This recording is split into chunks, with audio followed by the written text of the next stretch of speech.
I'm gonna be honest, I'm always a little off-put whenever I see a new gacha release without the backing, the financial support of a large company. It makes sense to be. They either have no history in game development, which has the overwhelming potential to show in their final product, or no money to fund their project, which again will ultimately show in their final product.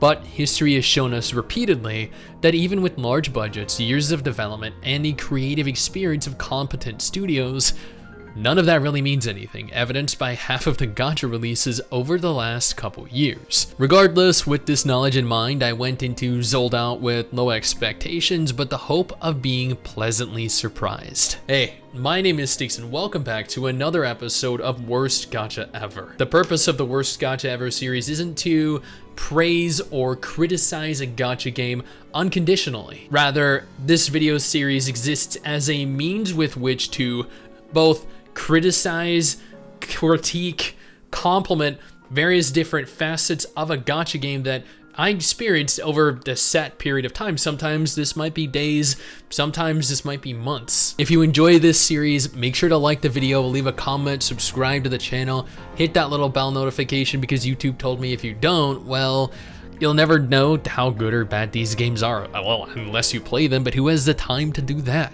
Oh, and make sure to check out the last episode in this series at the end of this video. I also want to take a moment here to thank all of our incredible patrons over on Patreon.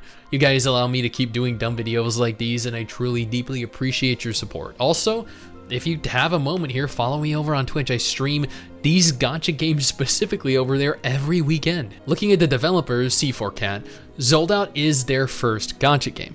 This definitely left me a little bit concerned. While I think smaller budget games, and more than that, new studios are more than capable of realizing their vision, you never want to be the guinea pig testing their first game, especially the first few months of their game. This is essentially their trial period. And launching this onto Steam as well, garnering the attention of potentially tens of thousands, hundreds of thousands of very judgmental PC gamers is a risk that many studios just wouldn't take.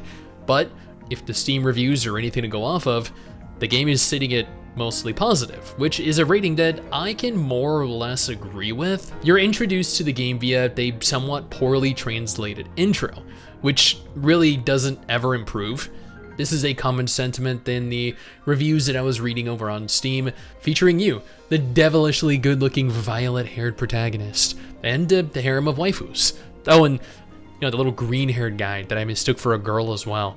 Hey, it happens, okay? Japan has this weird obsession with creating very effeminate-looking males. Then you sit through 40 minutes of tutorial battles that tell you how to move your character, how to use one of the weapons you have equipped, and admittedly the very, very long drawn-out story, which I found myself skipping often because after playing Arknights, after playing Path to Nowhere or Nikke, and other gacha games with very engaging stories, this left me, well, at times, bored. And you can put the pitchforks down. I'm not saying I was bored the entire time. There was an exorbitant amount of text that really accomplished nothing. And while the narrative is a great alternative to sleeping pills, the characters provide the complete opposite effect. Unlike other new releases like Eversoul, Zold Out has both husbandos and waifus to recruit. And trust me, these characters are absolutely stunning. Whoever was contracted to do the design work for this game, kudos, my man. You created something that many other gacha games would be jealous of. Unfortunately for some of you, the in-game models are very different to the models that you'll find out of battle. They're chibi, but not, like horribly tiny with squished bodies. Your characters, they have some shape. I've honestly never really been of the opinion that chibi models are neither good nor bad, or that characters are required to be fully three-dimensional to enjoy the game. Maybe that stems from me being kinda old and not having fully realized 3D models when growing up. Since we're on the topic of combat though, I think Zold Out has some of the better non-action combat on the market. You deploy several characters onto a three-dimensional battlefield filled with obstacles like barrels and crates that can be used as cover from enemies, and that they can use as cover from you in turn. There are bridges, there are holes, and other hurdles that you need to navigate around to reach the very same enemies that continue to kite you in circles. combat is much more dynamic than I had expected it to be.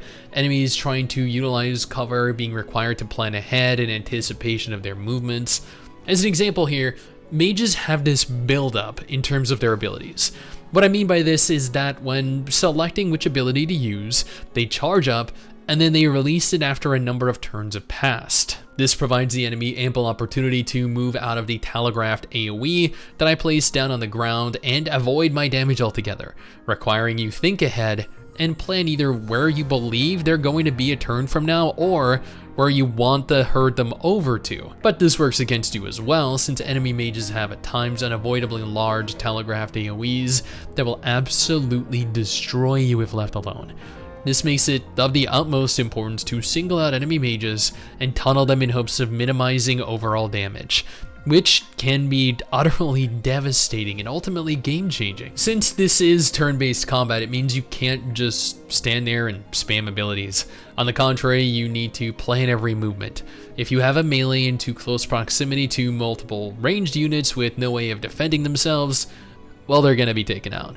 Speaking of abilities though, characters don't really have abilities in the traditional sense. Rather, before entering battle, you equip them with a number of weapons, with each weapon possessing their own damage multipliers and passive bonuses. Mostly, you'll find that you acquire these weapons through crafting, which I loathe. But know that there will be more than a few of you that are happy with that specific method of gear acquisition. I honestly absolutely loathe artifact farming in Genshin Impact. And I mean, I don't think I've ever met a single person that has ever played Genshin Impact that said to me, "Hey Stix, you know what I love doing the most in Genshin Impact? Farming for artifacts. That is the most fun thing to do in the entire game," because nobody likes farming for artifacts. After half a year of playing that game, I gave up trying to farm artifact pieces because it just wasn't worth the frustration, and the horrendous repetition just killed any enjoyment I got out of it. So while a much easier way of acquiring gear pieces, I still hate crafting, but I can appreciate it being easier to obtain. Gacha wasn't very free-to-play friendly, unfortunately. It wasn't nearly as bad as some games that I've seen, but I'd wager a guess it's going to require quite the financial investment given what is necessary to upgrade your heroes. The worst part of their greedy monetization is the sweep tickets.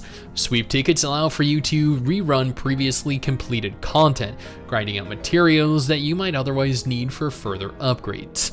Normally, rerunning content isn't gated behind anything other than stamina.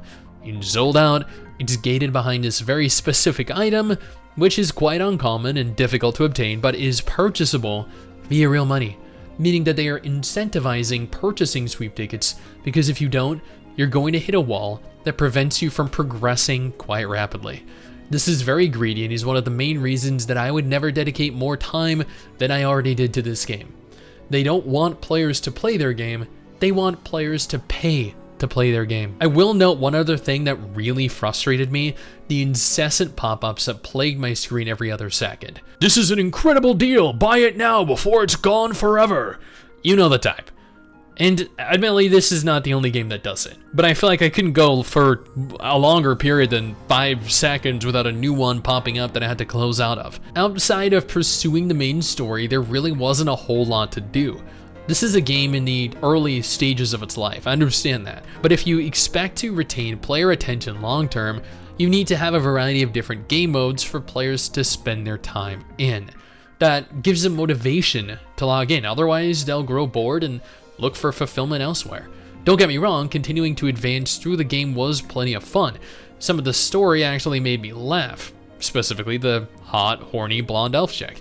There was a significant difficulty spike after beginning chapter 2 as well, and that spike continued to grow exponentially larger with every new chapter. And it was more difficult to actually complete the stages because rerunning required sweep tickets that you really couldn't acquire in-game. So while I was never truly bored while playing, and the game itself is very challenging, being limited in terms of content variety definitely left me wanting quite a bit more than what I was given. At the end of the day, Zold is a very fun, new gacha game at its core. It looks good, it plays pretty well. There are aspects it definitely needs to improve on. Combat could be faster, allowing players to rerun content is an absolute necessity. Increasing gacha rates would honestly be great motivation for me to spend more money, but they're not going to. Full voice acting throughout the game would also be cool, and overall just more to do. Not main story chapters necessarily, I mean other game modes than what is currently available. Now, if you're looking for the previous episode in the Worst Gacha Ever series, you can find that via this video right here, or if you're looking for a new gacha game launching in just a couple days, then this video right here is what you're after.